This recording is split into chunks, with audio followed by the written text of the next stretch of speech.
सभी सम्मानित साथियों को सप्रेम जय भीम नमो बुद्धाय। पार्ट 9 में आप सभी का फिर से स्वागत करता हूँ। संविधान हमें अधिकार देता है कि लिबर्टी, इक्वालिटी, फ्रेटर्निटी, स्वतंत्रता, समानता, बंधुत्व और भाईचारा, ये हमें इस तरीके का हक संविधान से मिलता है। इक्वालिटी दी, अमीर हो गरीब हो एक ही वोट देने का अधिकार है। मुजरिम अमीर हो या गरीब सबके लिए जेल है। और बाबा साहब कहते हैं, मैं ऐसे धर्म को मानता हूँ जो समता, स्वतंत्रता और बंधुत्व भाईचारा को सिखाए। और कहते हैं, एक सफल क्रांति के लिए सिर्फ असंतोष का होना पर्याप्त नहीं है, जिसकी आवश्यकता है वो न्याय एवं राजनीति और सामाजिक अधिकारों में गहरी आस्था। अगर हमें कुछ याद करना है तो ऐसे महापुरुषों को याद करें। लेकिन हमें सिर्फ याद क्या कराया जाता है? मुगलों को, मुसलमानों को। हमारे देश में इतने सारे आक्रांता आए, आक्रमण किए, राज किए, और हमारे बहुजन के लोगों को, जो बड़े महापुरुष हैं, जो हमारे आइडिया ऑफ इंडिया हैं, उन्हें याद करने के लिए कभी ये लोग चर्चा ही नहीं करते। सिर्फ हमें मुगल को ही याद कराने की बातें चलती हैं। क्यों? ताकि उनके प्रति हमारे अंदर एक नफरत बनी रहे। और ये जो 3.5% के लोग हैं, ये देश के सारे संसाधनों पर कब्जा जमाकर आज भी बैठे हुए हैं।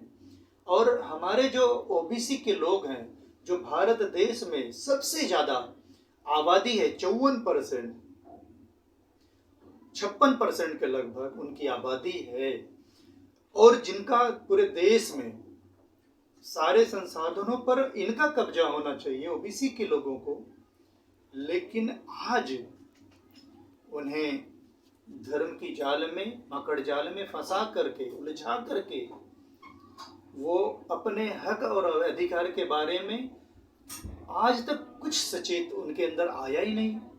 यही एक वजह है कि आज ये देश के बड़े बड़े संस्थानों पर आज भी इनका कब्जा है, जिनकी संख्या 3.5% मात्र है।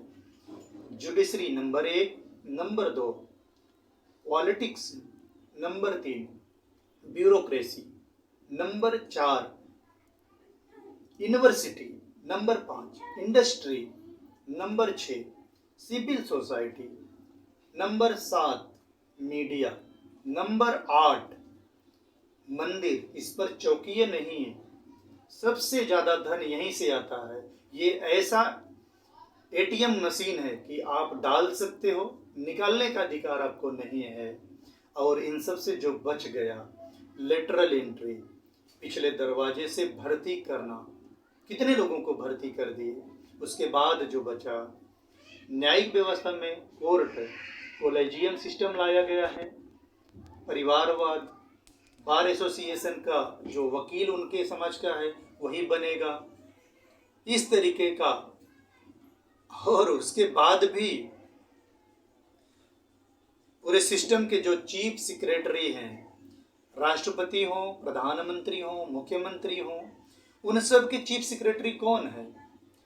प्रधान सलाहकार कौन है? मुख्य सलाहकार कौन है? जरा आप पता तो करो कौन से जाति के लोग हैं। और उसके बाद भी आप विश्वविद्यालय के जो वाइस चांसलर हैं, जरा आप पता करो वो कौन जाति के हैं। फिर इसके बाद फिल्म में आ जाओ, 80% से ज़्यादा उनका कब्जा। क्रिकेट में आ जाओ, 90% उनका कब्जा है। और जितने भी मलाईदार संस्थान हैं, इन्हीं का कब्जा है। और असली दुश्मन जो लोग हैं वो कौन है? आप जानो, पहचानो। और हमें क्या कहा जाता है और हमें किन के नाम पर बरगलाया जाता है? मुगल और मुसलमान। अब हमें थोड़ा सा ध्यान देना पड़ेगा। मुस्लिम के प्रति जो हमारे अंदर उत्तेजना, ईर्षा और हमें कत्लेआम करने के लिए मजबूर किया गया और उन्हें हम मर्डर करते हैं और हमारे बच्चे कातिल बन जाते हैं। हमारे जो बच्चे का छात्र जीवन है वो एक कातिल बन जाता है। माँ बाप के सपना टूट जाता है और वो एक अपराधी बन जाता है। वो एक कातिल बन करके जीवन जीता है और हमें हिंदू धर्म बचाने के लिए उकसाया जाता है। हिंदू धर्म की रक्षा करने के लिए नाम पर हमें लड़ाया जाता है और वो अच्छे पदों पर जा कर के राज कर रहे हैं। इसी फैक्टर को हमें समझना पड़ेगा। आज हमारे लोगों को इन सारी बातों को ध्यान रखना पड़ेगा।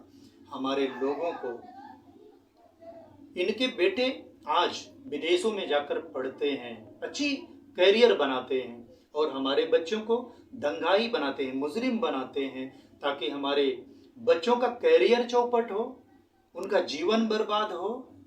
फैसला आपको करना है कि आपको दंगाई बनाना है, मुजरिम बनाना है, या देश के अपने भविष्य को लेकर के इन देश के संसाधनों पर अपने हक और अधिकार के बारे में जागरूक होना पड़ेगा। बाबा साहब का एक शेर है, रुतबा मेरे सिर को तेरे संविधान से मिला है, ये सम्मान भी तेरे संविधान से मिला है। औरों को मिला होगा तो मुकद्दर से मिला होगा, हमें मुकद्दर भी तेरे संविधान से मिला है। जब हमें सारे हक और अधिकार संविधान से मिला है तो हम धर्म, जात, कास्ट, मजहब में क्यों उलझे हुए हैं? हमारा जो असली दुश्मन है हमें पहचानना होगा।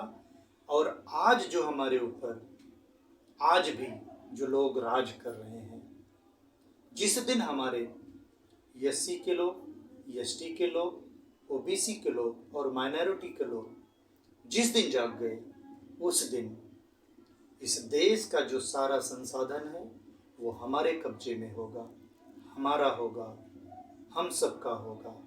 और उस दिन बाबा साहब के सपनों का भारत बनेगा, सम्राट अशोक के सपनों का भारत बनेगा।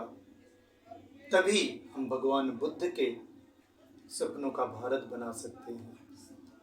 जो हमारे एक बेस्ट पैटर्न है, आइडिया ऑफ इंडिया है, हमें उन्हें ध्यान देना होगा, उन्हें मानना होगा। आप सभी ने मेरे विचारधारा को सुने, इसके लिए आप सभी को जय भीम, जय भारत, कुल गुलाम जिंदाबाद, इनकलाब जिंदाबाद।